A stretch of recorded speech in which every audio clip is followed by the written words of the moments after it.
നമ്മുടെ സത്യഭാമ ചേച്ചിയെ നിങ്ങൾക്കൊക്കെ പരിചയം ഉണ്ടാവും.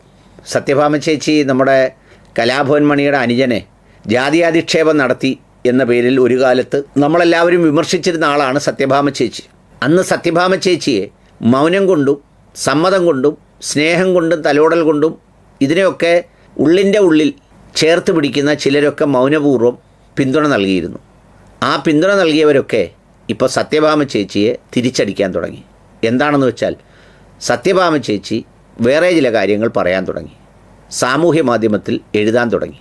അതിനിപ്പോൾ പച്ചത്തെറി കൊണ്ടാണ് സത്യഭാമ ചേച്ചിയെ പലരും അന്ന് പിന്തുണച്ചവർ ഇപ്പോൾ വിമർശിക്കുന്നത്. വിട്ടുകൊടുക്കാൻ തയ്യാറല്ലാതെ സത്യഭാമ ചേച്ചിയും ഈ മത്സരത്തിലുണ്ട്. അത് വളരെ രസകരമാണ്. അത് തുടങ്ങിയത് ഈ സത്യഭാമ ചേച്ചി മാസപ്പിറവി ദൃശ്യമായ റമദാനിനെ കുറിച്ച് ഒരു പോസ്റ്റ് ഇട്ടപ്പോഴാണ്. മാസപ്പിറവി ദൃശ്യമായതോടെ ആദ്യ റമദാൻ രാവിൽ നമ്മുടെ നാട്ടിലെ എല്ലാ മുസ്ലിം സഹോദരങ്ങളും വലിയ സന്തോഷത്തിലാണ്. എൻ്റെ FBയിൽ എനിക്ക് സ്നേഹം മാത്രം വിളമ്പുന്ന എൻ്റെ പ്രിയപ്പെട്ടവരായിട്ടുള്ള മുസ്ലിം ഫ്രണ്ട്സ് ഒരുപാട് പേരുണ്ട്. വിശുദ്ധ ഖുർആൻ അവതരിപ്പിച്ച മാസമാണ് റമദാൻ എന്ന് തുടങ്ങിയ ഒരു കുറിപ്പ് എഴുതിയിട്ടിരുന്നു. അതൊന്നും ഇഷ്ടപ്പെടാത്തവർ ധാരാളമായി ഇന്ന് കേരളത്തിലുണ്ട്.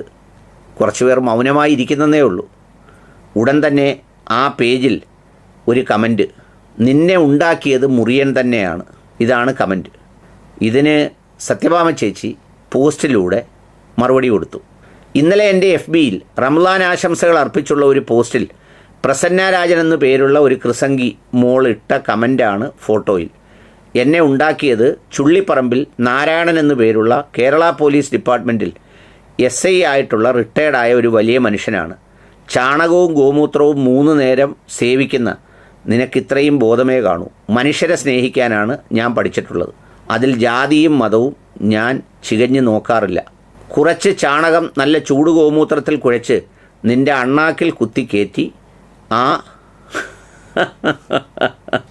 അത് നോമ്പായിട്ട് ഞാൻ വായിക്കുന്നില്ല, അത് അങ്ങ് തീർക്കുക എന്നാണ് സത്യഭാമ ചേച്ചിയുടെ മറുപടി.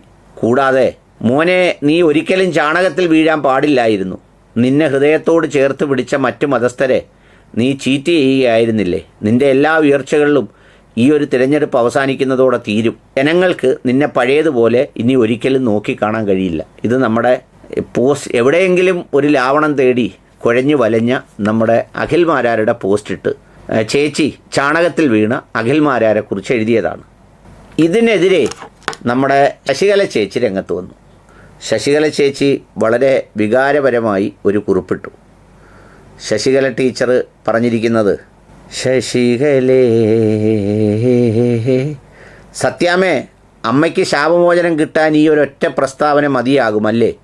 ഇനി അമ്മ കറുപ്പിനെ പറഞ്ഞാലും ജാതി പറഞ്ഞാലും സത്യാമ്മ ഞങ്ങളുടെ മുത്താണ്, മതേതര മുത്ത് എന്ന് പറഞ്ഞാണ് പരിഹസിക്കാനായി നമ്മുടെ ശശികല ടീച്ചർ എത്തിയത്. കാരണം ടീച്ചർക്കൊന്നും ഇങ്ങനെയൊന്നും പറയുന്നത് ടീച്ചർക്കൊന്നും സഹിക്കാൻ പറ്റില്ല. ഏതായാലും അതിന് 7 മണിക്കൂർ മുമ്പാണ് അതിട്ടതെങ്കിൽ അതിട്ട് 2 മണിക്കൂർ കഴിഞ്ഞപ്പോൾ സത്യഭാമ ചേച്ചി വീണ്ടും പോസ്റ്റ്. ഇതിൽ വിമർശനമുണ്ടോ സുഹൃത്തുക്കളെ? ഒരു കാർഡ് കാണിച്ചിട്ടാണ് ചോദിക്കുന്നത്. ഇനി കാര്യത്തിലേക്ക് വരാം. കേരളത്തിൽ അറിയപ്പെടുന്ന ഒരു BJPയുടെ ഒരുത്തി എൻ്റെ വീട്ടിൽ വന്ന് കിടന്നത് മാസങ്ങളാണ്. തിരുവനന്തപുരത്ത് സത്യാഗ്രഹം കിടക്കുന്ന സമയം എൻ്റെ വീട്ടിൽ നിന്നും പൊടിയരിക്കഞ്ഞി കുപ്പിയിലാക്കി കൊണ്ട് കൊടുത്തത് 10 ദിവസമാണ്. ഈ പറഞ്ഞവൾ തിരുവനന്തപുരത്ത് വന്നാൽ അന്നത്തെ എൻ്റെ കാർ ഹോണ്ട സിറ്റി ആയിരുന്നു. ഞാൻ ഡ്രൈവ് ചെയ്ത് പോയി പറഞ്ഞവളെ പിക്ക് ചെയ്ത് വരണം എൻ്റെ വീട്ടിലേക്ക്. ഈ മഹതി പല കാര്യങ്ങൾ പറഞ്ഞ് എൻ്റെ കയ്യിൽ നിന്നും 3,40,000 രൂപ മേടിച്ചു. കൊടുത്ത പൈസ തിരിച്ച് ചോദിച്ചപ്പോൾ ഇവളുടെ തനി ഗുണം പുറത്തു വന്നു. അവസാനം പ്രസ് മീറ്റ് വിളിക്കുമെന്ന് പറഞ്ഞപ്പോൾ പൈസ തിരികെ തന്നു. ഇതാണ് എനിക്ക് കിട്ടിയ അനുഭവം. വന്നതും തിന്നതും കിടന്നതുമെല്ലാം 64 GB പെൻഡ്രൈവിൽ ഞാൻ സൂക്ഷിച്ചു വച്ചിട്ടുണ്ട്. ഇതടക്കുന്നു. ഇപ്പോൾ സംഗതി ഇങ്ങനെ ആയിരിക്കുകയാണ് കാര്യങ്ങൾ. ഏതായാലും സത്യഭാമ ചേച്ചിയെ ശശികല ടീച്ചർ ഉപദേശിച്ച് ശരിയാക്കാം എന്ന് വിചാരിച്ചപ്പോൾ സത്യഭാമ ചേച്ചിയുടെ മറുപടി ഇങ്ങനെയാണ്. ഇനി ഇതെങ്ങനെയാവുമോ എന്നുള്ളത് കണ്ടറിയാം.